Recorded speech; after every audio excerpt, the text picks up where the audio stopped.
El profesor encargado del grupo. Vamos a esperar un par de minutos más para comenzar y ya empezamos la clase.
Buenas noches para todos.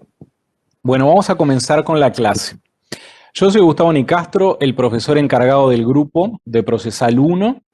Me acompañan este año los doctores Matías Matos, Stephanie Sandes, Ignacio Tasende, Nicolás Daguerre y Claudia Vázquez. Tenemos en la plataforma Webex ahora 191 estudiantes y se van sumando más todavía. Ustedes habrán visto que en nuestro curso en la plataforma EVA subimos la lista. Esa es la lista de alumnos que nos pasó Bedelía.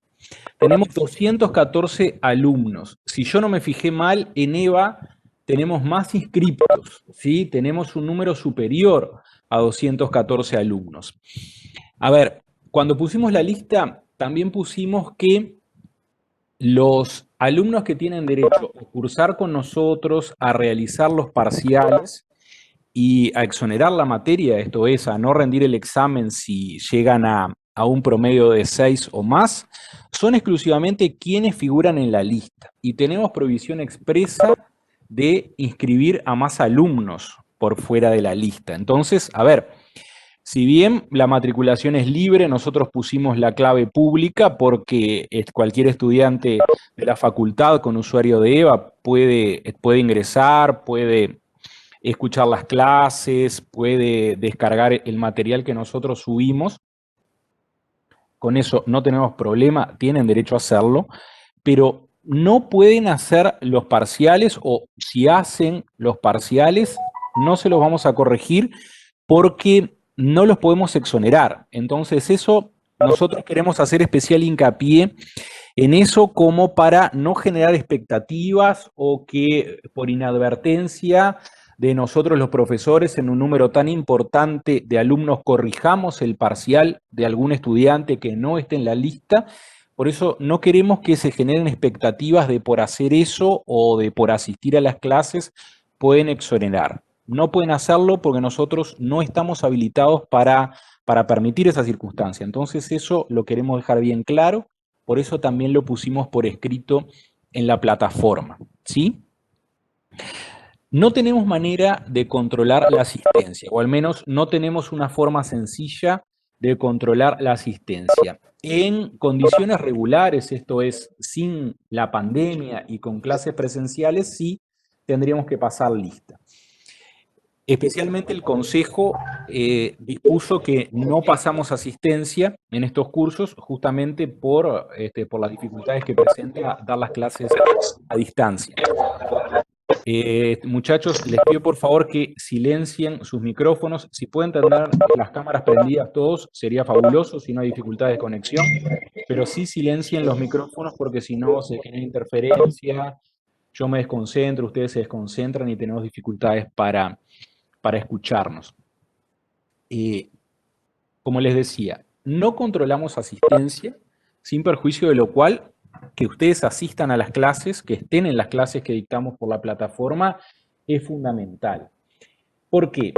Nosotros claramente vamos a repetir muchas cosas que ustedes encuentren en los manuales, en las lecciones, en los libros que integran la bibliografía.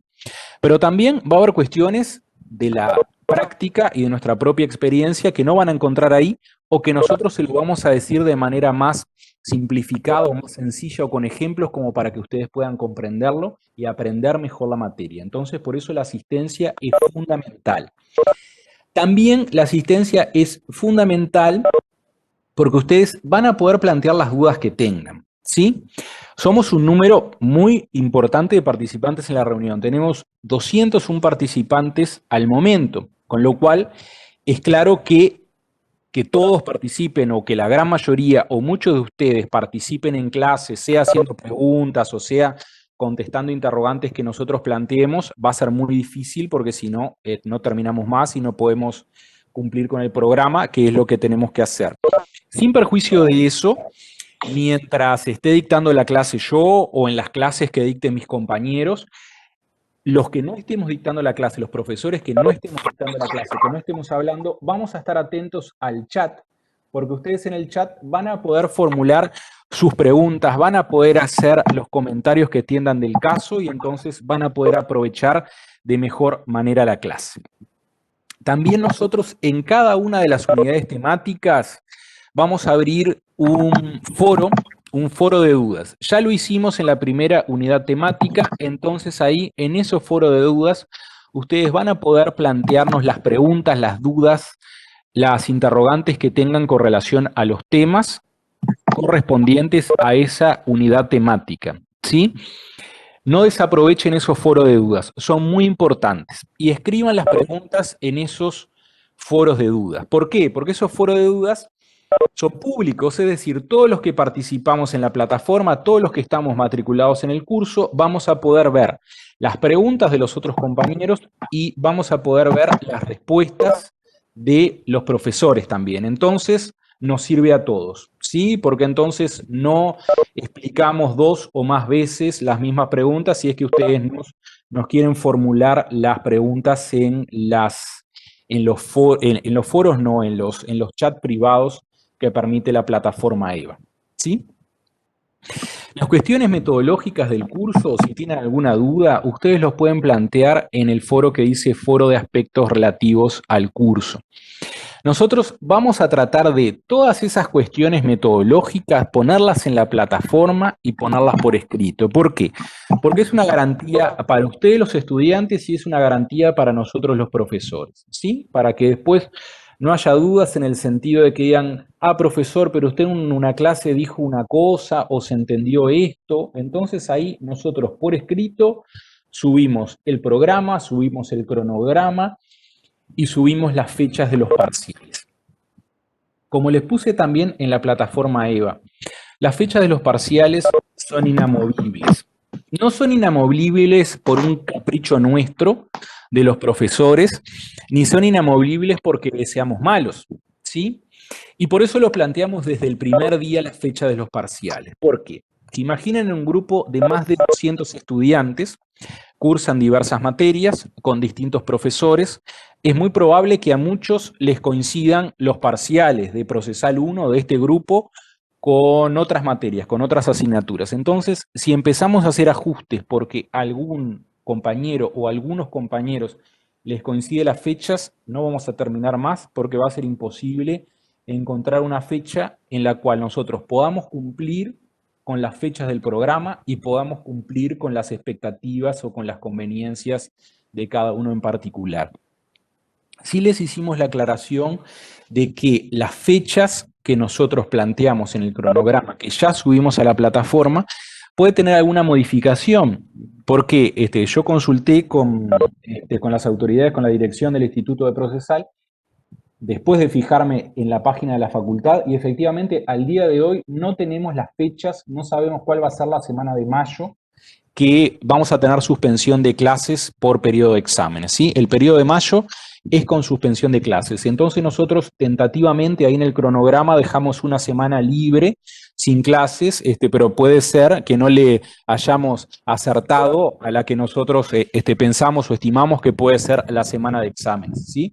Entonces esa puede ser una variación que nosotros tengamos en el programa, ¿sí?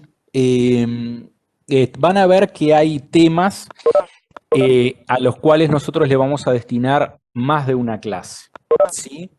Hay temas que merecen ser estudiados en más de 2 clases incluso, pero bueno, las asignaturas son semestrales en el plan 2016, en el plan 89, que fue puntualmente con el que yo estudié y con el que me recibí y con lo que mis compañeros, seguramente mis compañeros del equipo docente también.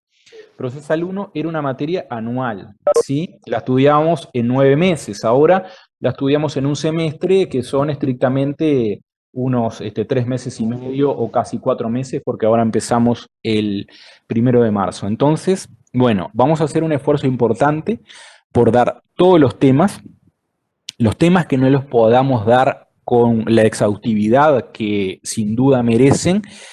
Les vamos a poner bibliografía, como también les avisamos, les vamos a poner bibliografía en la plataforma EVA, les vamos a poner guías de clase y les podemos subir también algunas sentencias de interés como para que ustedes puedan ver el derecho en la práctica, el derecho vivo, cómo lo aplican nuestros tribunales, ¿sí?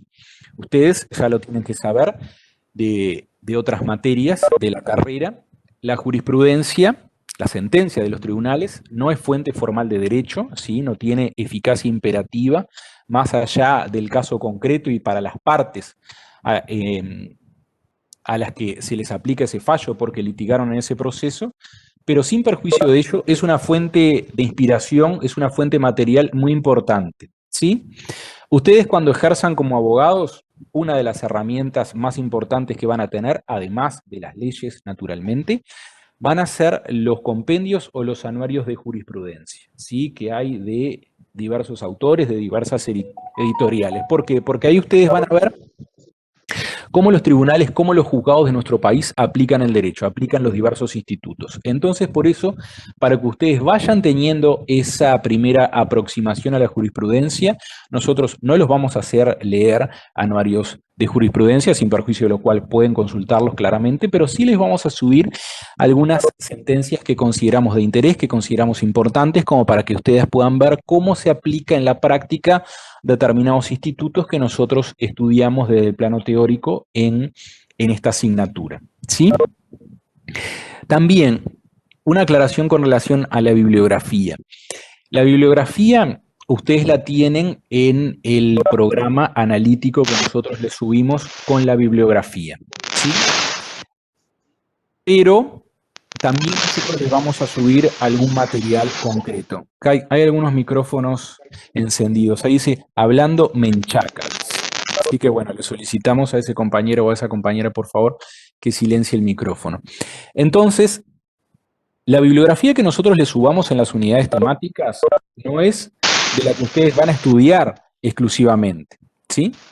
Sino que es una bibliografía que nosotros les proporcionamos como para facilitarles un poco la tarea de para que tengan algún material de referencia. Nosotros somos conscientes de las dificultades que ha generado que las puertas de la facultad estén cerradas o al menos no estén abiertas como lo están en situaciones de normalidad, entonces por eso les subimos algún material. Eso no los exonera de leer o de estudiar de los otros materiales que constan en la bibliografía, ¿sí? El derecho positivo que nosotros vamos a estudiar, ¿sí?, para aprender Procesal 1 es la Constitución de la República, el Código General del Proceso, la Ley Orgánica de la Judicatura y Organización de los Tribunales, Ley 15.750, y también podemos hacer alguna referencia a la Ley Orgánica del Ministerio Público cuando estudiemos partes, ¿sí? Cuando estudiemos los sujetos del proceso, en partes vamos a estudiar, vamos a hacer alguna referencia, aunque sea somera, al Estatuto del Juez y al Estatuto del Ministerio Público, ¿sí? Entonces, por eso ustedes van a tener que tener esas normas presentes, ¿sí? Como consejo, cuando estemos en la clase, ustedes tengan a mano esas disposiciones. Ahora, con la computadora delante, las pueden buscar en internet sin ningún problema, pero si les facilita, como consejo, tengan esas normas en soporte papel, tal vez les facilita más como para seguir la clase, seguir la lectura de las normas que vayamos citando.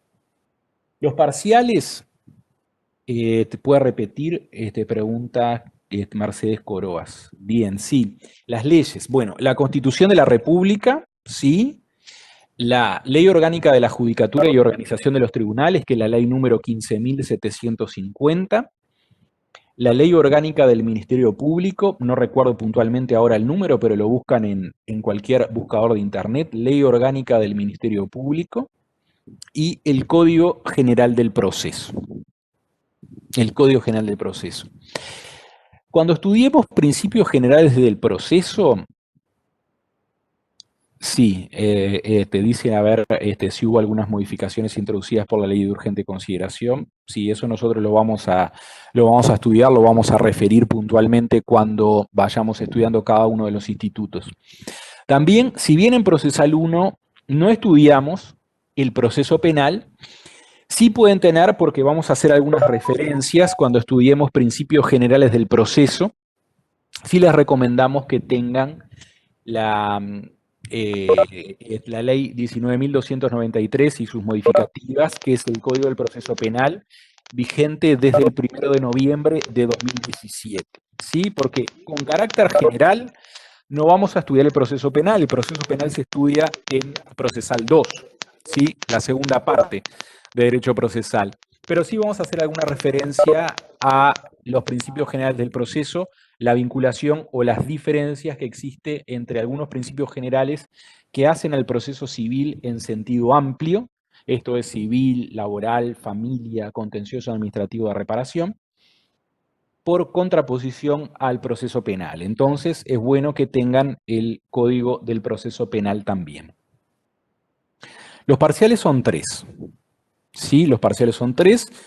Tenemos las fechas en el cronograma, las fechas de los parciales. Como les dije, repetimos, son inamovibles. En el reglamento, en el plan 2016, ustedes tienen las causales por las cuales legítimamente un estudiante puede requerir y los profesores podemos cambiar la fecha del parcial. Son circunstancias muy puntuales, los remitimos a la lectura de esas circunstancias, así se van familiarizando, si es que ya no lo conocen, con el reglamento del plan 2016. Salvo esas circunstancias excepcionalísimas, que tienen que ser acreditadas claramente, tienen que probarse, no vamos a cambiar fechas de parciales, ¿sí? No vamos a cambiar fecha de parciales. El último parcial, el tercer parcial, que lo vamos a hacer al final del curso, un par de clases antes de la última clase, es integral, es decir, va todo el programa, ¿sí? En el último parcial va todo el programa.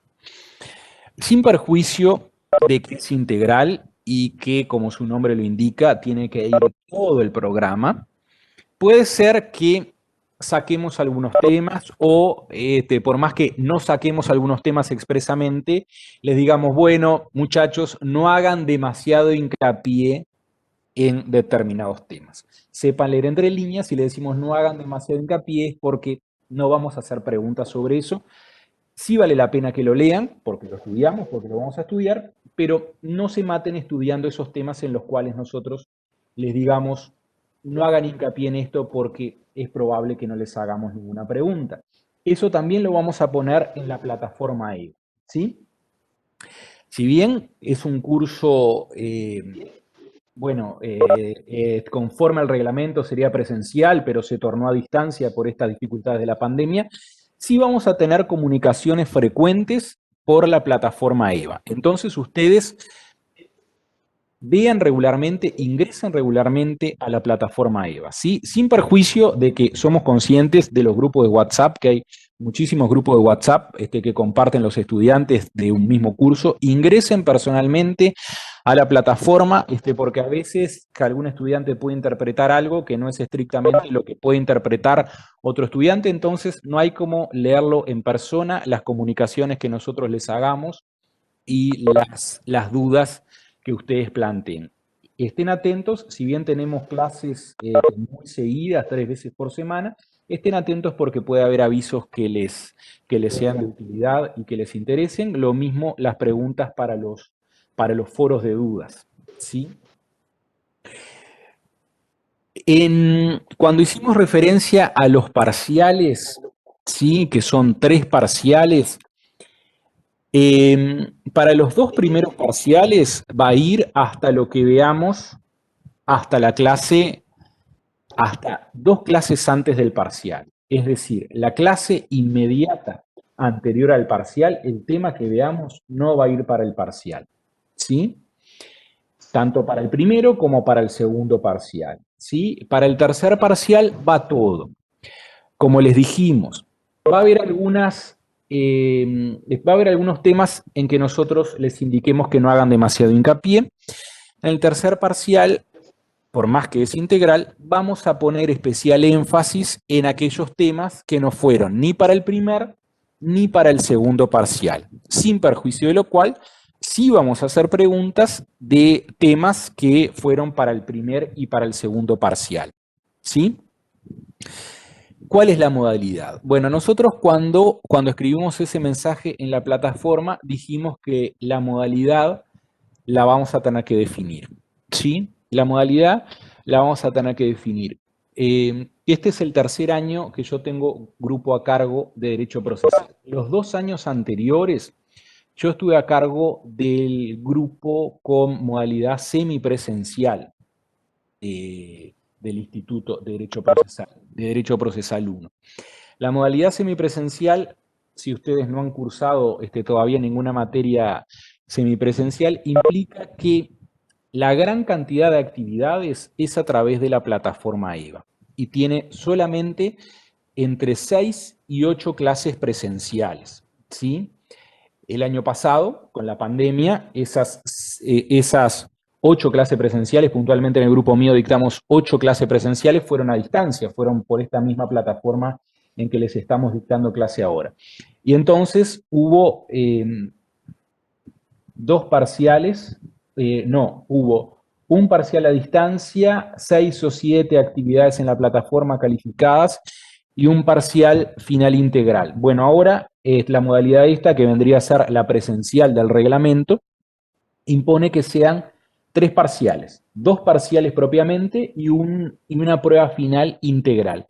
La modalidad, bueno, en esas actividades a distancia que yo les decía de la modalidad semipresencial, las actividades y las preguntas de los parciales, del parcial a distancia y del parcial presencial integral, que eso fue cuando antes de la pandemia, eran actividades que se respondían con verdadero y falso o múltiple opción, ¿sí? Tradicionalmente los grupos presenciales, que esto vendría a ser como una suerte de grupo presencial, tradicionalmente las preguntas son preguntas para contestar con desarrollo escrito, es decir, preguntas para que ustedes analicen determinadas situaciones, respondan determinadas preguntas con un desarrollo escrito, ¿sí? La experiencia de colegas míos el año pasado con la modalidad de preguntas de desarrollo escrito a través de estos medios tecnológicos ha sido muy variopinta, ha sido muy variada, ¿sí? Yo les diría que hay más quejas que comentarios a favor de esa modalidad de preguntas con desarrollo escrito. ¿Por qué? Echa la ley, echa la trampa. A ver, si bien nosotros tenemos y la facultad dispone de mecanismos, son programas informáticos, para detectar el fraude, ¿sí?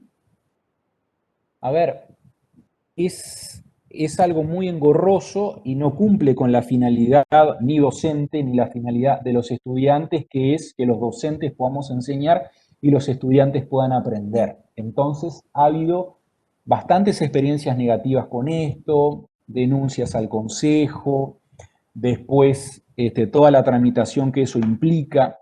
Entonces, bueno, si me preguntan al día de hoy, no tenemos definido cómo van a ser esos parciales. ¿Sí? Puede ser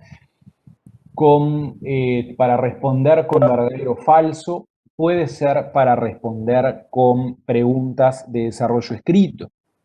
A ver, si ustedes, te digo ustedes porque puntualmente estoy hablando con ustedes ahora en este momento, pero bueno, si un estudiante frente a una pregunta de desarrollo teórico tiene el material en la computadora y copia y pega, a ver, por más que no dispongamos de un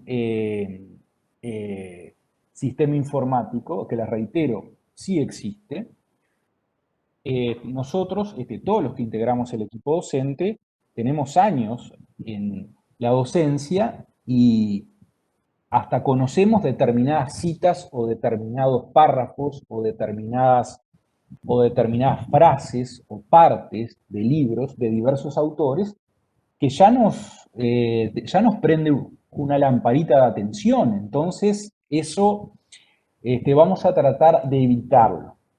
Ya les digo, y que ninguno se sienta afectado en el sentido de, pero ¿por qué me está diciendo esto a mí? Que yo jamás hice eso ni jamás lo haré. Bueno, hay casos en que hubo esas prácticas y muchas. Entonces, al día de hoy todavía no lo tenemos definido.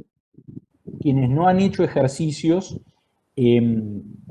asignaturas de la facultad para responder con verdadero o falso o múltiple opción, pueden pensar que es algo sencillo para hacer. No es sencillo. ¿Por qué? Porque también la gracia del planteo es que no hagamos preguntas con, tan diferente como blanco-negro, sino que planteemos matices. Entonces, bueno, ahí se ve efectivamente quién estudia y quién no estudia.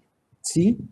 También hay situaciones, y hubo situaciones en los cursos semipresenciales que yo he dictado en estos 2 años anteriores, en que, por ejemplo, un estudiante se fue a examen con promedio de 11, y ustedes me dirán, ¿cómo se fue a examen con promedio de 11? Bueno, porque tuvo más inasistencias que las permitidas, faltó 3 veces y como se dictaron 4 clases, solamente podía faltar a 2 clases.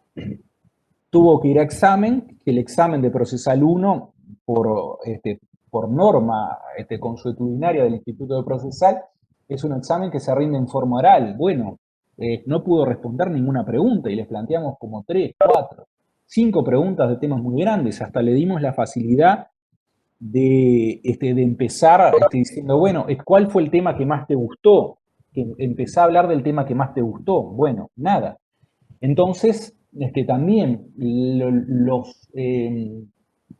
las ventajas de la plataforma EVA y de dictar clases en la plataforma EVA, las ventajas de dictar estas clases a distancia son muchas, las desventajas también son muchas, pero bueno, está en la responsabilidad de cada uno de ustedes como estudiantes, cómo quieren aprovechar la materia, cómo quieren estudiar, cómo quieren aprender, cómo quieren sacarle jugo a esta herramienta que es muy importante. A ver, terminamos las clases a las 22:30. Imaginen que si nos tenemos que trasladar por cerca que vivamos, llegaríamos a nuestras casas a las 11.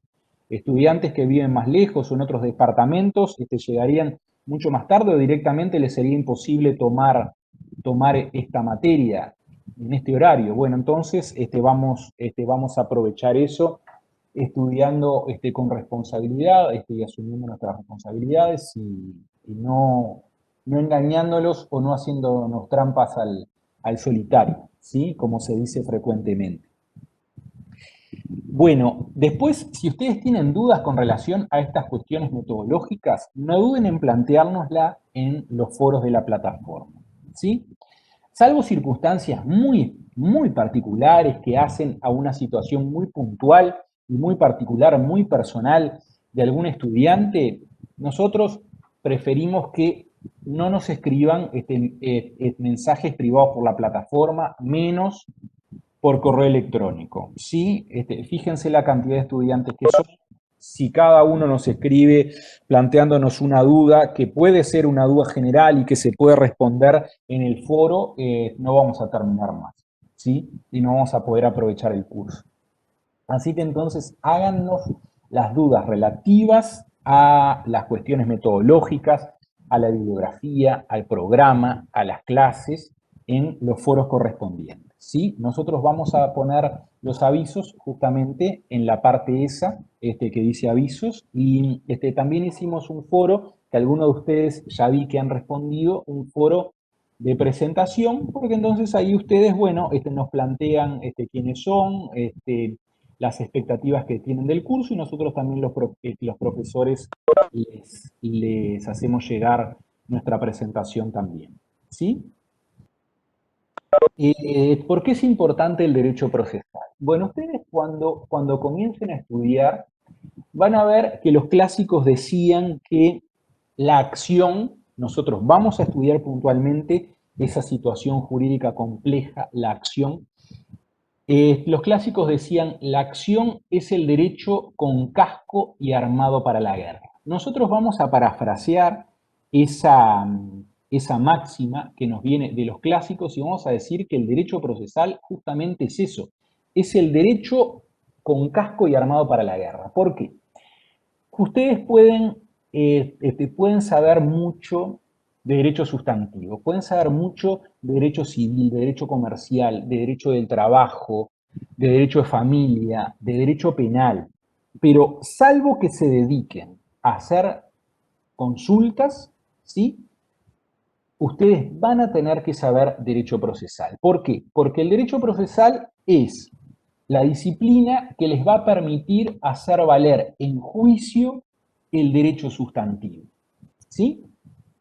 Si ustedes son unas eminencias en derecho civil, viene un cliente a plantearles un caso y ustedes no saben cómo plantear ese conflicto que el cliente les viene a contar, les viene a narrar, viene a compartir con ustedes. Si ustedes no lo saben plantear en juicio, entonces van a perder ese pleito, van a perder ese proceso, por más que les asista razón.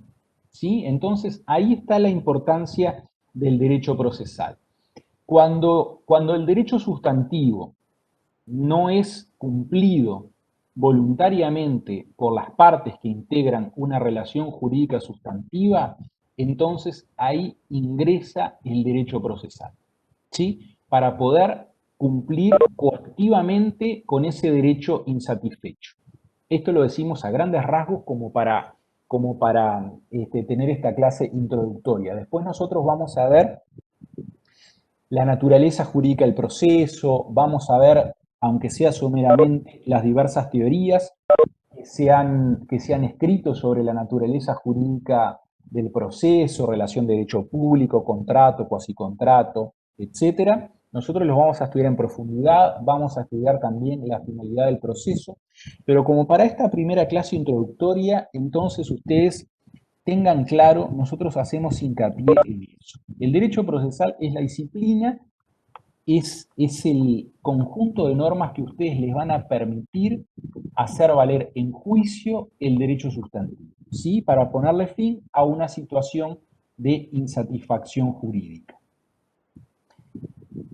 ¿A qué se refiere con derecho sustantivo? Preguntaban ahí en el foro. Bueno, derecho sustantivo, las materias de derecho sustantivo que ustedes, si mal no recuerdo, Procesal 1 está en segundo año del plan 2016. Bueno, derecho sustantivo son las otras materias que no son materias accesorias, como es el derecho procesal, que es una materia instrumental. Derecho civil, derecho penal, todo eso es derecho sustantivo.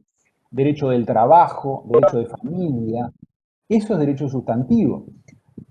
Ustedes van a ver, nosotros lo vamos a estudiar concretamente cuando analicemos partes, cuando estudiemos tribunal, vamos a ver la competencia, que la competencia a grandes rasgos y en un sentido muy lato son las porciones en que se divide la jurisdicción, ¿sí? Entonces van a ver que tenemos diversas materias o que hay tribunales de diversas materias. Hay tribunales con competencia en derecho de familia, en derecho del trabajo, en derecho civil. En Montevideo hay una especialización en contencioso administrativo de reparación patrimonial. Hay juzgados con competencia en materia penal. Todo eso es derecho sustantivo, ¿sí? Pero todos esos tribunales, en todos esos juicios, en todos esos litigios, se aplica el derecho procesal, ¿sí? Entonces, por eso, ahí radica la importancia del derecho procesal, porque ustedes, gracias al derecho procesal, van a ser, como abogados, van a poder hacer valer en juicio todas las defensas, todos los medios de ataque o medios de defensa de que dispongan las partes que ustedes patrocinan, actor o demandado. Si ustedes son fiscales, van a poder aplicar las normas de derecho sustantivo dependiendo de la materia de que se trate. Y si ustedes son jueces, si ustedes aspiran a ser magistrados, aspiran a ser jueces, ustedes van a poder resolver ese conflicto intersubjetivo de intereses aplicando el derecho procesal como para poder dar la solución de fondo de derecho sustantivo, ¿sí? Entonces, por eso la importancia del derecho procesal. Nosotros en Derecho Procesal 1 vamos a estudiar la teoría general del proceso y vamos a estudiar los diversos institutos que componen a grandes rasgos la teoría general del proceso. Y como estructura principal, nosotros vamos a estudiar el proceso ordinario de conocimiento, ¿sí? En el curso de Procesal 2 vamos a estudiar diversas estructuras, ¿sí? Diversas estructuras que son las formas que el legislador le ha dado a los procesos, ¿sí? En Procesal 1 estudiamos el proceso ordinario de conocimiento. Si ustedes me preguntan en qué ejes tienen que hacer hincapié o nosotros vamos a poner el foco como para evaluar si ustedes saben derecho procesal, bueno, los principios generales del proceso son fundamentales. ¿Por qué son fundamentales los principios generales del proceso? Lo vamos a estudiar profundamente en la clase que corresponda a principios generales del proceso, pero bueno, son grandes líneas directrices que inspiran el proceso, que inspiran al legislador y que son fundamentales para dos tareas medulares que tiene que hacer todo operador jurídico: interpretar e integrar las normas jurídicas. Si bien los principios generales del proceso cambian, varían con el tiempo, en términos generales tienden a perdurar en el tiempo. Entonces, ¿por qué son importantes? Las normas concretamente pueden variar y de hecho varían mucho las normas, la legislación varía mucho. Pero los principios generales del proceso tienden a permanecer mucho más en el tiempo que las normas de derecho positivo. Los principios también son normas, eso lo vamos a estudiar, la naturaleza jurídica de los principios. Pero si ustedes conocen, si ustedes saben, aprenden, dominan los principios generales del proceso, ustedes van a estar en condiciones de poder interpretar las normas, van a estar en condiciones de poder integrar los vacíos normativos que se presenten cuando tengan que resolver un caso concreto. Van a ser capaces de poder interpretar y aprender modificaciones en la legislación, modificaciones en el derecho positivo. Entonces, por eso los principios generales del proceso son muy importantes, ¿sí? Son muy importantes. En Procesal 2 se estudian los principios generales del proceso penal. Nosotros en este curso de Procesal 1 vamos a hacer algunas referencias a ciertos, no a todos, a ciertos principios generales del proceso penal. Hay principios que son comunes, se aplican a todo proceso, porque todo proceso que se digne de ser tal, que sea respetuoso de la Constitución y de las grandes garantías que consagra, que reconoce la Constitución de la República y los tratados internacionales de derechos humanos, tienen que contar con esos principios. Pero hay principios que son específicos del proceso civil y hay principios que son específicos del proceso penal. Entonces, los principios generales del proceso son muy importantes, ¿sí? Son muy importantes los principios generales del proceso. Seguramente va a haber preguntas Seguramente y sin seguramente. Va a haber preguntas sobre principios generales del proceso en los parciales y tienen que rendir examen. Quienes no puedan aprobar la materia, en el examen va a haber preguntas de principios generales del proceso, ¿sí? Así que tomen nota de esto. Yo recuerdo cuando era estudiante y un profesor decía, bueno, de esto es muy probable que hagamos preguntas. Yo me ponía como desesperado a escribir y subrayaba y si tenía un color lo remarcaba con color. Entonces ustedes remarquen esto. Va a haber preguntas de principios generales del proceso. También, bueno, la estructura del proceso ordinario es fundamental. Sí, eso es fundamental porque es la estructura que nosotros vamos a estudiar en Procesal 1, además de todos los otros temas que componen el programa. La prueba es fundamental, ¿sí? La prueba es fundamental. Toda la parte de teoría general de la prueba, objeto de la prueba, carga de la prueba, sujetos de la prueba, los diversos momentos de la prueba y los medios de prueba en concreto que reconoce nuestro ordenamiento jurídico. Sistemas de valoración de la prueba, también es una pregunta que se hace mucho en los parciales y en los exámenes. Sistemas de valoración de la prueba, los sistemas de valoración de la prueba que reconoce nuestro ordenamiento jurídico. ¿Por qué es importante la prueba? También hay un viejo aforismo que tal vez lo hayan escuchado, y si no lo escucharon, tomen nota, porque es muy importante. Bueno, dicen que voy muy rápido ahí, bueno, repetimos ahora, no hay problema, pero después nosotros vamos a hacer hincapié también en la plataforma y nos pueden preguntar. ¿Por qué es importante la prueba? Bueno, la prueba es importante. Hay un viejo aforismo que lo recoge muy bien. Dice que para ganar un juicio tienen que tener razón, tienen que probarla y se la tienen que dar, ¿sí? Por eso es muy importante la prueba. Ustedes como abogados pueden representar a una parte que tenga la razón, que le asista al derecho, sí. Pero si no sabe probar los extremos de hecho que sirven de fundamento a su pretensión o que sirven de fundamento a sus defensas, si son parte demandada, es muy probable, es altamente probable que pierdan el juicio, ¿sí? Entonces, recuerden, para ganar un juicio tienen que tener razón, tienen que probarla y se la tienen que dar, ¿sí?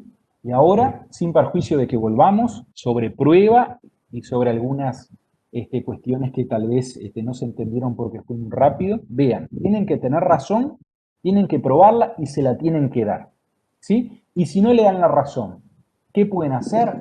Pueden recurrir, pueden impugnar esa resolución judicial por la cual el tribunal no le dio la razón. Entonces ahí vamos a otro tema de capital importancia en Procesal 1, que son los recursos, ¿sí?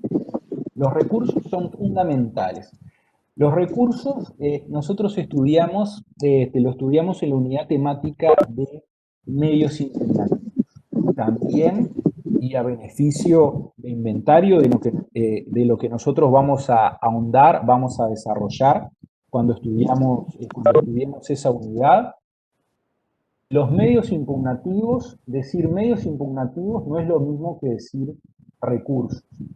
Todos los recursos son medios impugnativos, pero no todos los medios impugnativos son recursos, ¿sí? Simplemente, si quieren, anoten esto, que el micrófono se estaba escuchando más o menos. Ahora me puse el micrófono un poquito más cerca. Simplemente anoten esto, después nosotros lo vamos a profundizar, ¿sí? Medios impugnativos no es lo mismo que recurso, es como una relación de género a especie, ¿sí? Todos los recursos son medios impugnativos, pero no todos los medios impugnativos son recursos, ¿sí? Entonces, por eso recursos es algo muy importante. Ustedes como abogados, ¿sí? Van a tener que saber recurrir, ¿sí? Si no saben recurrir, de la misma forma en que si no saben probar, tienen altas chances de perder el juicio, ¿sí? Porque también pueden estar asistidos de razón. Puede ser que el derecho sustantivo los asista, es decir, el cliente de ustedes tiene razón, pero si no saben probar esa razón que tienen, van a perder el juicio.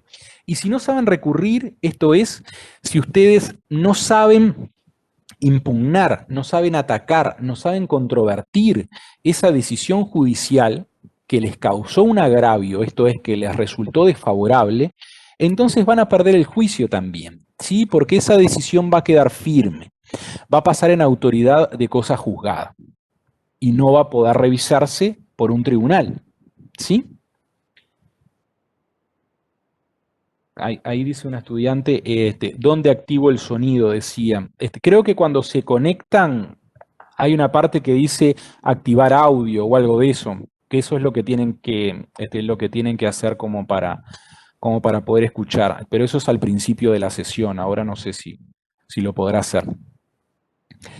Bueno, entonces, recapitulando, principios generales del proceso es fundamental. Prueba es fundamental. Recursos es de una importancia capital. Que el proceso ordinario, toda la estructura del proceso ordinario es muy importante.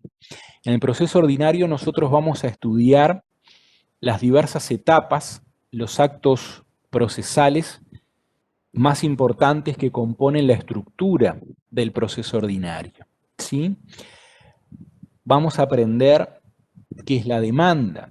La demanda es un acto procesal que contiene la pretensión, esto es, lo que el sujeto, lo que el actor, lo que el demandante pretende del tribunal, pretende de su contraparte y pretende que el tribunal acoja en el fallo, acoja en la sentencia. Vamos a aprender cuáles son los requisitos de la demanda, vamos a aprender qué es lo que tienen que detallar en la demanda. Vamos a ver también, bueno, y eso hace a la situación jurídica compleja de acción, ¿sí? Que es un derecho humano fundamental, el derecho que tienen todos los habitantes, todas las personas, a acudir ante los tribunales, ante los órganos jurisdiccionales para plantear un conflicto, ¿sí? Vamos a aprender también dentro de la estructura del proceso ordinario qué es la contestación de la demanda, ¿sí? Que es el acto procesal por excelencia del demandado, su primer acto procesal en el proceso, la contestación de la demanda. Vamos a ver dentro de este capítulo de contestación de la demanda cuáles son las actitudes que puede asumir el demandado. También, muy a grandes rasgos, porque estamos haciendo simplemente un pantallazo, así como una introducción, vamos a estudiar las diversas audiencias que prevé la estructura del proceso ordinario de conocimiento, la audiencia preliminar, la audiencia complementaria. Vamos a estudiar los contenidos, ¿sí? Los contenidos de estas audiencias. Si lo quieren anotar, sería bueno que lo anoten.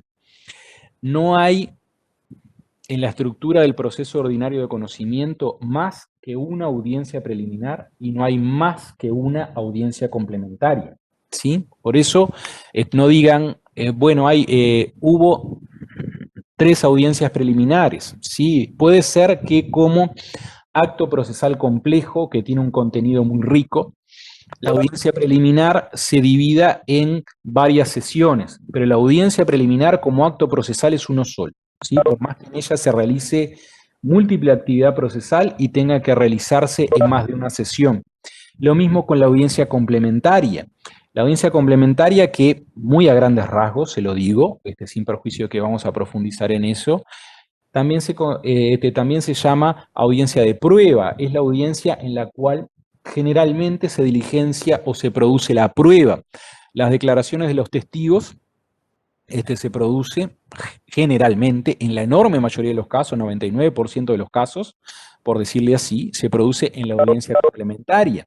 Pero también, ustedes imaginen un juicio en el que hay 15 testigos, ¿sí? 15 testigos que tienen que declarar sobre diversos puntos que hacen al objeto del proceso y al objeto de la prueba, ¿sí? Entonces, por una razón de tiempo, es improbable que esos 15 testigos se le tome la declaración a esos 15 testigos en una sesión única, es decir, en una jornada sola de audiencia. Es muy difícil. Entonces, esa audiencia complementaria, que la repito, es una sola, ontológicamente es una sola, puede dividirse en varias sesiones. Le tomamos la declaración a 5 testigos en una sesión de la audiencia complementaria, le tomamos declaración a otros 5 testigos en una segunda sesión de la audiencia complementaria y le tomamos declaración a los 5 testigos restantes en otra sesión de la audiencia complementaria, ¿sí? Pero la audiencia complementaria es una sola. La audiencia complementaria es una sola. En la audiencia complementaria ya se dirime el proceso. Preguntaba un estudiante ahí que no retuve el nombre. Bueno, lo voy a contestar para no dejar la pregunta en el aire, pero lo vamos a estudiar bien en profundidad. Que en la audiencia complementaria no se dirime el proceso. A ver, depende qué entendamos con se dirime el proceso. Si se refieren a si se dicta la sentencia en la audiencia complementaria o si se dirime el proceso en el sentido que es tan importante la audiencia complementaria porque en ella se produce la prueba. Bueno, vamos a ver que en la audiencia complementaria la última actividad procesal que realizan las partes es lo que se llama alegato o alegato de bien probado. ¿Sí? Les repito, no se sientan abrumados por todo lo que estamos diciendo en esta primera clase. ¿Sí? Estamos dando un pantallazo como para que tengan una noción muy a grandes rasgos de lo que vamos a estudiar en el curso, pero todo esto lo vamos a estudiar en muchas clases, ¿sí? Simplemente como para que tengan un panorama, un pantallazo. Si ustedes en los foros de dudas quieren hacernos alguna consulta puntual sobre esto, nosotros con gusto se las vamos a evacuar, pero es simplemente como para darles tranquilidad en el sentido de que, a ver, si hay algo que no retienen o que no les queda demasiado claro, esto es un pantallazo. En el programa estaba como clase introductoria. Es como para que tengan una noción ustedes de lo que vamos a analizar, lo que vamos a estudiar, ¿sí? En la audiencia complementaria, la última actividad que desarrollan las partes, que realizan las partes, es, como les decíamos, el alegato o alegato de bien probado. ¿Qué van a decir ustedes como abogados en el alegato de bien probado? Ustedes no van a repetir todo lo que dijeron en la demanda, si son los abogados de la parte actora, ni van a repetir todo lo que dijeron en la contestación de la demanda, si son abogados de la parte demandada. Ustedes, para hacer un buen alegato de bien probado, lo que tienen que decir es: la parte actora invocó como hechos en que fundó su pretensión estos puntos, A, B y C. Después, cuando estudiemos concretamente demanda, vamos a ver, vamos a llenar de contenido esos puntos A, B y C como para que ustedes los tengan más claros. Pero simplemente a modo esquemático. El alegato de bien probado de la parte actora tiene que ser, bueno, yo como abogado, yo, parte actora, fundé la pretensión que dirigí contra el demandado en estos 3 hechos, A, B y C. Esos son los fundamentos de mi pretensión. Entonces, considero que el tribunal tiene que hacer lugar a mi pretensión porque el hecho A resultó probado en el proceso con, por ejemplo, la declaración testimonial del testigo A y con el dictamen pericial del doctor fulanito de tal. El hecho B, fundante de mi pretensión, resultó acreditado por la prueba por informe proveniente del Banco de Seguro del Estado. Resultó acreditado por la declaración del testigo X. Y el hecho C, lo mismo. El hecho C, fundante de mi pretensión, resultó acreditado mediante estos medios de prueba. Ese es un buen alegato de bien probado, ¿sí? Ustedes tienen que contrastar o tienen que cotejar los hechos que invocaron y cómo lo probaron, ¿sí? Los hechos que invocaron y cómo lo probaron, ¿sí? ¿Por qué? Porque ustedes pueden invocar hechos, les repito, pueden tener razón, pero si ustedes no los probaron, no probaron esos hechos, a grandes rasgos les puedo decir que van a perder el juicio. Entonces, eso es lo que tienen que decir en el alegato de bien probado. Y eso es la última actividad de las partes. Ahí, el nombre técnico que se le da, ahí se concluye la causa. ¿Sí? Ahí queda conclusa la causa y el tribunal se retira para dictar sentencia. ¿Sí? En general, se prorroga esa audiencia complementaria, se convoca para otra fecha y entonces ahí el tribunal dicta sentencia. Ustedes van a ver cuando hagan las prácticas forenses o cuando hagan el taller práctico de derecho procesal, van a ver que en algunos casos se denomina audiencia de lectura de sentencia. Técnicamente no es tal, no hay una audiencia de lectura de sentencia. El código, ustedes léanlo, no prevé una audiencia de lectura de sentencia, sino que es una sesión de la audiencia complementaria. Ahí se dicta la sentencia definitiva, ¿sí? Que le pondrá fin a la primera instancia, ¿sí? Después, bueno, en el marco de lo que les decíamos, los recursos, podemos decir también a grandes rasgos porque hay excepciones, hay pretensiones, hay estructuras que tramitan en instancia única, pero a grandes rasgos nosotros en nuestro ordenamiento jurídico, en el proceso civil en sentido amplio, tenemos dos instancias, primera instancia y segunda instancia, y tenemos una tercera etapa que es eventual. Hay determinados requisitos de admisibilidad y de procedencia que tienen que darse como para que quede habilitado el recurso, y ahí el compañero Nicolás Trindade lo decía con acierto, el recurso de casación, ¿sí? Que no es una tercera instancia, después vamos a ver por qué no es una tercera instancia, porque la actividad alegatoria y de prueba está muy restringida, por eso no es una tercera instancia, ¿sí? Pero tenemos primera instancia, segunda instancia y eventualmente tenemos la etapa de casación, ¿sí? La primera instancia puede tramitar dependiendo de la materia, dependiendo del monto del asunto. Nosotros eso lo vamos a estudiar cuando estudiemos competencia, ¿sí? La primera instancia puede tramitar ante un juzgado de paz o ante un juzgado letrado, que tenemos juzgado de paz y juzgado de letrados en todo el territorio de la República, ¿sí? Hay determinadas localidades que no tienen juzgado de letrado, también lo vamos a estudiar cuando veamos competencia.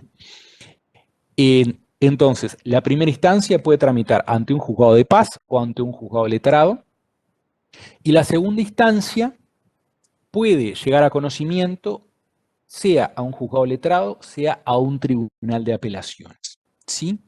A un juzgado letrado va en alzada aquel proceso en el cual en primera instancia entendió un juzgado de paz, ¿sí? Todas las apelaciones de los juzgados de paz van a juzgados letrados, ¿sí?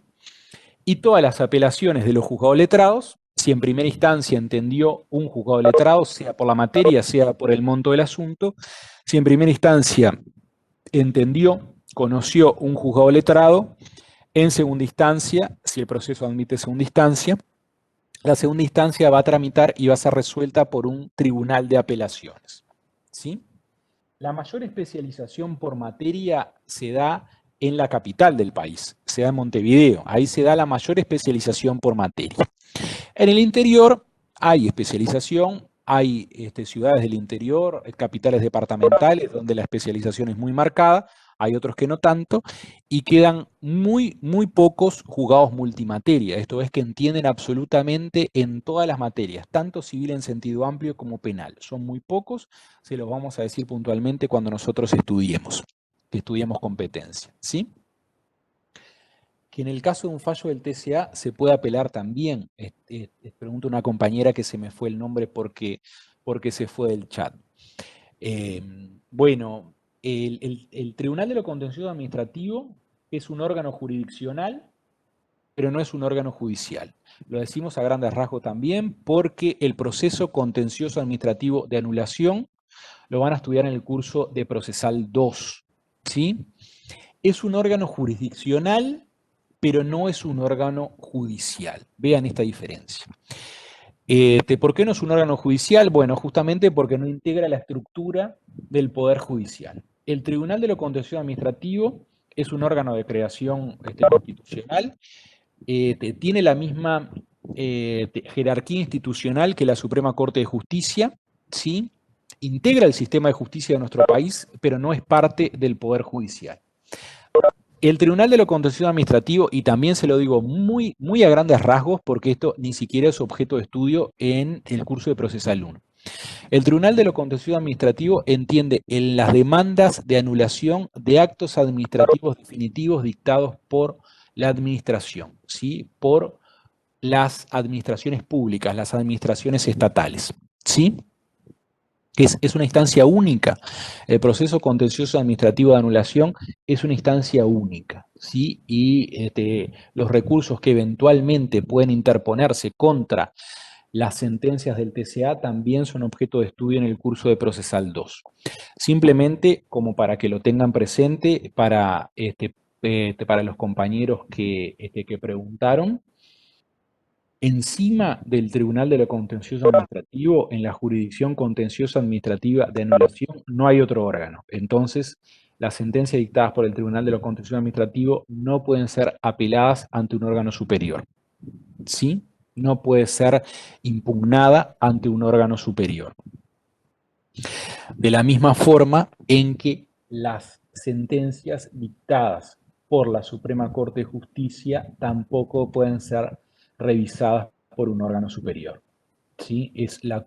Son la cúspide en sus respectivas jurisdicciones, son la cúspide del sistema de justicia de nuestro país, la Suprema Corte de Justicia y el Tribunal de lo Contencioso Administrativo. Nosotros cuando estudiemos partes, cuando estudiemos tribunal, podemos hacer alguna referencia somera al estatuto de los jueces también, y entonces ahí podemos hacer referencia a cómo son designados en nuestro ordenamiento jurídico, en nuestro país, los ministros que llevan ese nombre, los miembros de la Suprema Corte de Justicia y del Tribunal de lo Contencioso Administrativo. Por ley llevan la denominación de ministros. Ministro de la Suprema Corte de Justicia, ministros del Tribunal de lo Contencioso Administrativo. Lo mismo que el nombre del cargo de los integrantes de los tribunales colegiados del Poder Judicial llevan el nombre de ministros de tribunales de apelación, ¿sí? Son jueces, son todos magistrados, ¿sí? Como magistrados somos todos desde los jueces de paz, el juez de paz de segunda categoría hasta el ministro de la Suprema Corte de Justicia o el ministro del Tribunal de lo Contencioso Administrativo, somos todos jueces, ¿sí? Pero claramente tienen un estatuto diferente, deberes, derechos, garantías e incompatibilidades diferentes y formas de designación diferentes también, que en su momento las vamos a estudiar, ¿sí? En su momento las vamos a estudiar. También otro punto fundamental del programa de Procesal 1 es el proceso cautelar. Las medidas cautelares también son muy importantes, ¿sí? En general, en los parciales se pregunta proceso cautelar, se preguntan medidas cautelares, se pregunta la diferencia entre medidas cautelares y medidas provisionales, ¿sí? Tomen nota de esto, sin perjuicio de que, por supuesto, las vamos a explicar, lo vamos a estudiar en profundidad. Diferencia entre medidas cautelares y medidas provisionales. Vamos a estudiar qué son las medidas cautelares, vamos a estudiar para qué sirven, cuál es la finalidad, los requisitos que tiene que cumplir un planteo para que el tribunal haga lugar, decrete las medidas cautelares. Vamos a ver cómo se impugnan las resoluciones que decretan o que disponen medidas cautelares. También lo vamos a estudiar en profundidad. Y si ustedes tuvieron oportunidad, si ustedes tuvieron ocasión ya de ver el cronograma de clases, nosotros incluimos en un par de clases al final, luego del tercer parcial, ¿sí? Es porque la clase no la terminamos con el tercer parcial, no lo pusimos el último día de clase, sino que lo pusimos un par de días antes. Las dos últimas clases las vamos a destinar a mirar algún expediente, a ver algún expediente en concreto, ¿sí?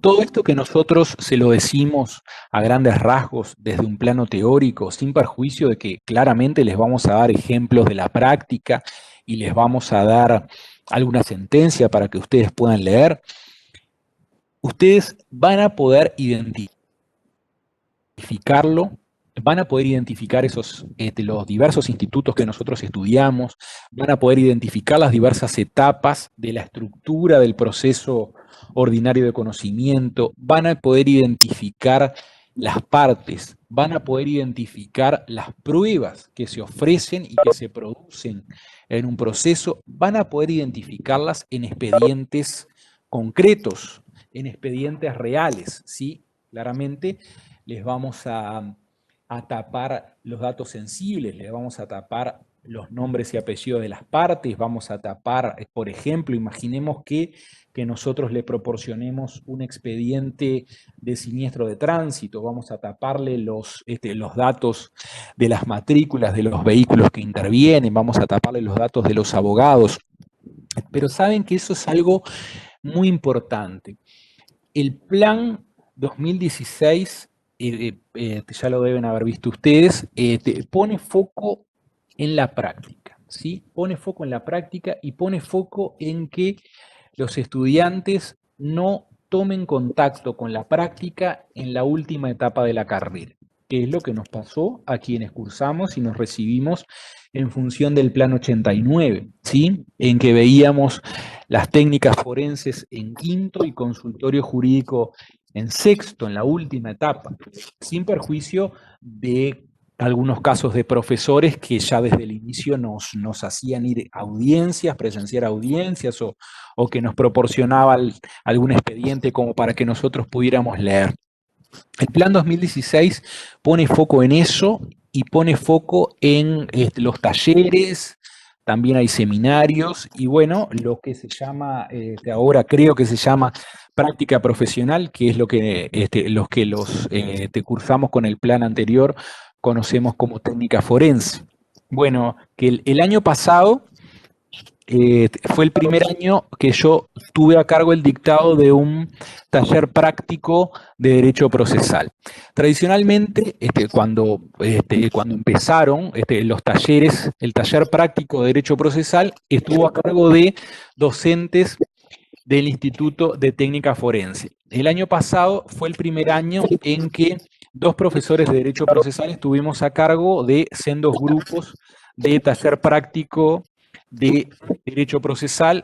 La gran mayoría, los otros grupos estaban a cargo, estuvieron a cargo de profesores de técnica forense. Y entonces ahí, con esa experiencia del año pasado, yo me di cuenta la importancia, la trascendencia para ustedes como para que ya vayan teniendo conocimiento y puedan ver, puedan bajar a tierra lo que estudiamos del plano teórico en Derecho Procesal 1.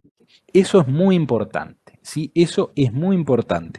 Y también, bueno, es que eso ya forma parte del diseño de la plantilla de asignaturas y del régimen de previas del plan 2016, bueno, el taller práctico de Derecho Procesal, que creo que ustedes que están cursando este año, segundo año, me parece que en el segundo semestre ya van a tener taller práctico de Derecho Procesal. Vean la paradoja que el taller práctico de Derecho Procesal no tiene como materia previa Derecho Procesal 1, y es taller práctico de Derecho Procesal 1. Ustedes imaginen, para hacer un paralelismo, ustedes imaginen que en la Facultad de Medicina, ¿sí? Vean anatomía práctica sin tener como materia previa la parte teórica de anatomía. Entonces un profesor le dice, bueno, no sé, seccionen ese cadáver y encuentren la vena cava superior, por decirles algo. Si no lo saben desde el plano teórico, por más que seccionen ese cadáver en 400 partes, no la van a encontrar. Y el taller práctico de Derecho Procesal es exactamente lo mismo, es exactamente lo mismo.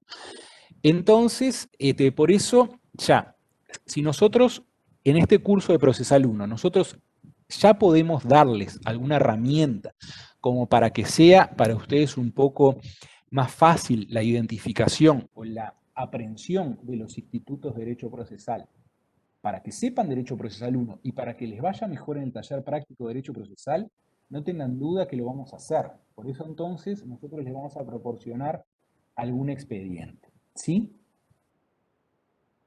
Asistir a audiencias también es muy importante, ¿sí? Asistir a audiencias también es algo muy importante. Bueno, con las dificultades de la presencialidad y de los aforos máximos que puede haber en las audiencias, es muy complicado, mucho más con un grupo tan numeroso como este. El micrófono, ¿se escucha mejor ahora? Sí. En un grupo tan numeroso como tal vez es complejo que nosotros podamos organizar mucho más en un año como este la asistencia de grupos de estudiantes o de algunos estudiantes a audiencias. Pero bueno, nosotros, desde ya le digo que como profesores no vamos a organizar esas idas o esas actividades a, a las audiencias presencialmente, pero si ustedes pueden ir o pueden asistir o pueden ver alguna audiencia grabada, desde ya se los recomiendo. Creo que mis compañeros del equipo docente también van a estar de acuerdo en eso, porque ustedes ahí no solamente van a entender, sino que tal vez algo que ustedes pensaron que desde el plano teórico les quedó claro, después cuando lo ven en la práctica tal vez no lo entienden, ¿sí?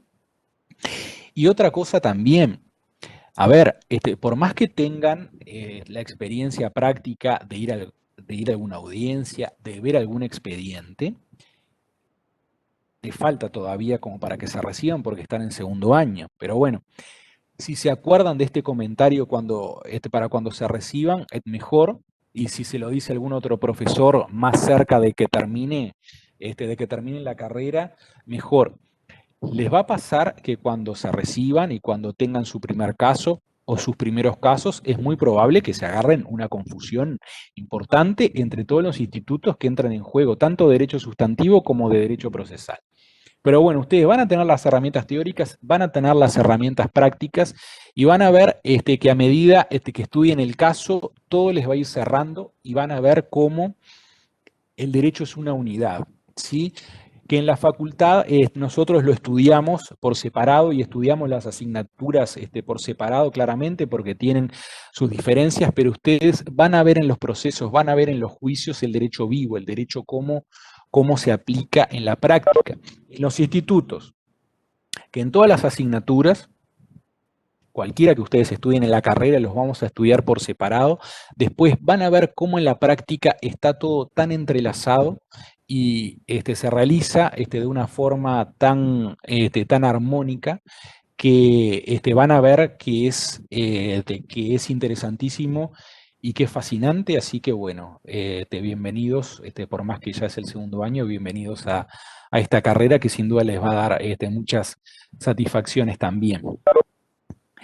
Les reitero, las preguntas que tengan, si ustedes van haciendo preguntas que yo no voy viendo porque las preguntas del chat es como que a medida que las escriben después van desapareciendo, si bien yo puedo hacer clic como para leerlas, mis compañeros pueden írselas contestando o si no, en los foros de dudas también ustedes las van a poder verlas, ¿sí? Es muy probable que que algún expediente le subamos de accidentes de tránsito, siniestro de tránsito, que tramita por la vía ordinaria, por el proceso ordinario de conocimiento, y ustedes ahí van a ver muchos institutos, ¿sí? No van a ver, desde ya le digo, porque los expedientes que tenemos, no, los que tenemos hasta el momento, hasta el día de hoy, no se solicitaron medidas cautelares, entonces en la práctica no vamos a ver medidas cautelares, pero sí van a ver la estructura del proceso ordinario de conocimiento y eso es muy importante. Ayana Pérez pregunta, profe, ¿qué autor recomienda? Bueno, si yo les digo, lean este libro y con este libro ya pueden salvar procesal, les miento. ¿Sí? Cualquier profesor que les diga, bueno, lean este libro y con esto ya salvan, no. A ver, pueden tener autores de referencia y pueden tener obras de referencia, ¿sí? Pero hay institutos que son abordados de mejor manera por un autor y hay unidades del programa que son abordados de mejor manera por otro autor y cada uno le da su visión particular. Entonces, la bibliografía, nosotros ya la tenemos mencionada en la plataforma EVA, ¿sí? Ahí tienen la bibliografía. Tienen manuales, tienen lecciones, ¿sí? No les recomiendo estudiar de los apuntes que tradicionalmente estaban en locales de fotocopiadoras. No les recomendamos estudiar de los apuntes, vayan a la fuente, vayan a los libros, ¿sí? Como les dije, nosotros teniendo presente las dificultades propias de la pandemia, nosotros le subimos determinado material, ¿sí? Pero no basta con ese material que nosotros le subimos a la plataforma EVA, ¿sí? Ustedes tienen que estudiar, tienen que ver, tienen que consultar la bibliografía general que nosotros pusimos en ese documento que subimos a la página, ¿sí? Cuando estemos dando clase nosotros, ¿sí? Cuando estemos estudiando cada uno de los temas puntuales, nosotros le vamos a hacer referencia, vamos a citar autores como Tarigo, Barrios de Ángelis, Vescovi, Aval, Clet y una larga lista de etcéteras, ¿sí? Les vamos a recomendar libros, les vamos a recomendar artículos de revistas, ¿sí? Pero no hay un libro que yo les pueda decir, estudien de este libro y con este libro salvan la materia y les va a ir bárbaro en los parciales, ¿sí? Ustedes tienen que leer de varios autores. Las clases son muy importantes, ¿sí? Que ustedes asistan a clase es algo muy importante, porque ustedes ahí van a ver en qué hacemos hincapié los profesores, ¿sí? ¿En qué hacemos hincapié los profesores? Cuando yo era estudiante, tenía compañeros y compañeras que sacaban apuntes fabulosos, eran prácticamente taquígrafos, copiaban al pie o transcribían al pie lo que decía el profesor. A ver, pueden hacer eso. Después habíamos otros, entre los que me incluyo, que hacíamos hincapié en los apuntes, en aquellas partes que los profesores resaltaban o remarcaban o qué autores citaban puntualmente para determinados temas, o como les dije, los profesores que decían, bueno, esto seguramente va para el parcial, esto es pregunta segura del examen, ¿sí?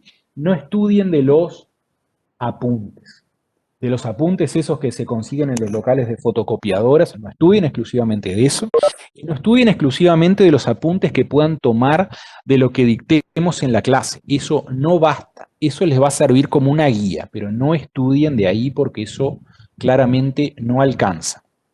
¿Sí? Claramente no alcanza. Si ustedes en un parcial, imaginemos que en un parcial le hacemos determinada pregunta, ¿sí? Si ustedes citan la norma, si ustedes citan doctrina y si ustedes citan alguna sentencia que nosotros les hayamos subido en la plataforma, entonces, y si esas citas están correctas, por supuesto, ¿no? Y si la respuesta está correcta, entonces ahí tienen altas chances de que la calificación sea buena, ¿sí? Esta es una materia codificada. Esta es una materia codificada. Entonces, si nosotros llegamos a plantear los parciales en modalidad de responder con desarrollo escrito, ¿sí? Y si ustedes ven que la respuesta está en una norma, ustedes no piensen, bueno, pero no le voy a citar, por decirles algo, no voy a poner que el contenido de la audiencia preliminar está en el artículo 341 del del Código General del Proceso, porque bueno, es porque puedo tener el código adelante. Sí, claro, citen la norma, digan en qué norma está y la analizan, ¿sí? Porque entonces ahí nosotros sabemos que ustedes conocen las normas, ¿sí? Ahí nosotros sabemos que ustedes conocen las normas. Pueden tener los códigos adelante, pueden tener el material de derecho positivo adelante. Esto es algo que está en el reglamento, es algo que, bueno, que generaciones pasadas no tuvimos esa facilidad. El fundamento es, bueno, cuando ejerzan ustedes la abogacía, desde el rol que les toque cumplir, desde el rol que decidan cumplir, cuando trabajen como abogados, van a poder tener las normas de derecho positivo. Adelante. Entonces, bueno, como estudiantes no se les va a exigir que en los parciales o en los exámenes sepan de memoria las normas de derecho positivo. Bueno, y ahí también tenemos la otra biblioteca. Bueno, sí, como profesionales del derecho, también van a tener los libros adelante para hacer una demanda, para hacer una contestación de la demanda en una audiencia. Ustedes van a tener los libros adelante. Pero el tema es que si ustedes no dominan esas normas de derecho positivo, si ustedes no dominan esos libros, que ya le digo que en los parciales no los pueden tener adelante, pero si ustedes no dominan esas normas, entonces, llegado el momento, no van a saber dónde buscar. Y no hay algo que le cause más desesperación, o una de las cosas que nos causa más desesperación a los profesores es cuando en un examen oral hacemos una pregunta y el estudiante dice, profesor, ¿puedo leer el código? Sí, claro, por supuesto, le decimos nosotros. ¿Qué cosa que causa más desazón que busquen en el índice? Ya cuando buscan en el índice, ya ahí es tremendo, porque eso demuestra que no dominan el código, que no saben dónde buscar. Entonces sí, pueden tener las normas de derecho positivo en los parciales y en los exámenes, pero ustedes acostúmbrense a estudiar el código. Ustedes sepan dónde encontrar los institutos, sepan dónde encontrar los temas de que se trata, ¿sí? Si ustedes buscan, ¿sí? Si ustedes buscan, por ejemplo, la demanda, el contenido de la demanda es por el artículo 400, 400 y pico, están, si jugáramos al juego frío, tibio, caliente, está muy frío, se están congelando. Entonces ustedes tienen que dominar las normas, tienen que saber dónde está. Eso es indispensable ahora que son estudiantes y van a ser, y va a ser indispensable cuando ustedes ejerzan la profesión. Ustedes imaginen en una audiencia, las audiencias son presenciales, ¿sí? O bueno, por medios telemáticos, ahora que se ha desarrollado un poco esa posibilidad a raíz de la pandemia, pero pero es un acto procesal, es una actividad muy dinámica. Entonces, ustedes imaginen que están en una audiencia, el juez dicta una resolución que les causa agravio y ustedes dicen, doctor, ¿me permite buscar en el código a ver cómo impugno esto? O si pierden el tiempo, ya ahí la facultad que ustedes tenían va a haber precluido, ¿sí? Va a haber expirado el tiempo y ustedes no van a saber cómo impugnar eso. Luego, te preguntaba que algún estudiante ahí, que yo me lo perdí, no voy a entrar al chat porque si no es como que me voy de tema, que era del plan 89 o plan 2016. Las preguntas esas más bien, o si nosotros inscribimos estudiantes, nosotros no inscribimos a ningún estudiante, nosotros los estudiantes que tenemos en la lista que ya publicamos, no los inscribimos nosotros, esos fueron los estudiantes que nos dio Bedelía. Y a esos estudiantes que nos dio Bedelía es a los que vamos a evaluar y quienes tienen derecho, tienen una expectativa de aprobar con 6 y de no tener que rendir examen. Por eso yo les dije, yo vi que en la plataforma, en EVA, ya tenemos más estudiantes que los que tenemos en la lista que nos dio Bedelía. Entonces, bueno, pueden asistir a clases, te pueden atender a la materia, pueden descargar el material, pero no les vamos a tomar el parcial y no los vamos a evaluar. No podemos hacerlo, por reglamento no podemos hacerlo y no sería con esto por nuestra parte no anunciárselos desde ya, ¿sí? Porque van a perder tiempo en el sentido de que tal vez te puedan solucionar la situación, sea anotándose regularmente en Bedelía con nosotros o sea anotándose con otro profesor, ¿sí? Tampoco está la posibilidad de que por más que asistan a las clases nuestras o estén inscritos en EVA, den el examen con nuestra mesa, tampoco, porque si no tienen un grupo asignado, entonces ustedes están en modalidad libre. Entonces, si se inscriben para rendir procesal 1, van a salir sorteados con cualquiera de los profesores, con cualquiera de las mesas que tomamos procesal 1. Entonces, tampoco tienen una suerte de derecho adquirido a rendir examen con la mesa. ¿Sí? Tampoco tienen derecho a eso. Entonces, por eso yo les sugiero que todas esas dudas en cuanto a las inscripciones, al plan 89, plan 2016, etcétera, etcétera, todas esas dudas las planteen y que se las responda Bedelía, ¿sí? Que son quienes manejan. Y si Bedelía nos manda, como otros años, nos ha enviado alguna inscripción tardía por determinada circunstancia, nosotros claramente que los vamos a incorporar en la lista, pero salvo que Bedelía nos mande alguna lista complementaria, reiteramos, y lo vamos a hacer hasta el hartazgo, no podemos anotar estudiantes más allá de lo que la lista de Bedelía nos proporcionó. ¿Sí? Bueno, si tienen alguna duda, si tienen alguna pregunta, formúlenla en la plataforma EVA. ¿Sí? Eh, Tal vez, a ver, que en alguna otra oportunidad, en alguna otra clase, vamos a dar la participación como para que ustedes intervengan de manera ordenada. Somos muchos, entonces, bueno, a ver, muchos no van a poder participar oralmente en las clases porque fíjense la cantidad que somos. Otro insumo importante que me olvidaba de decirles, y ya con esto vamos terminando la clase de hoy, otro insumo muy importante que ustedes tienen que tener, se los vamos a proporcionar, es el Vademecum.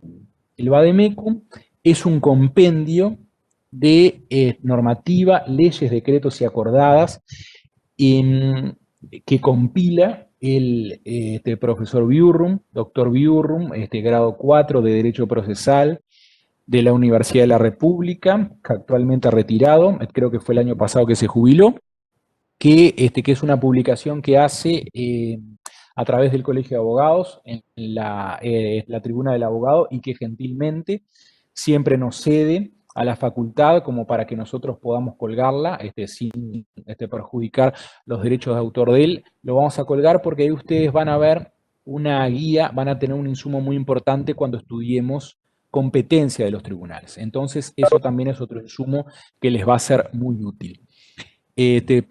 Bueno, ya con esto nos vamos despidiendo. Muchas gracias a todos los estudiantes, a mis colegas profesores por haber estado. Y bueno, la próxima vamos a continuar con la segunda clase conforme al cronograma que ya publicamos. Bueno, muchas gracias a todos, que pasen muy bien y nos vemos el miércoles a las 21.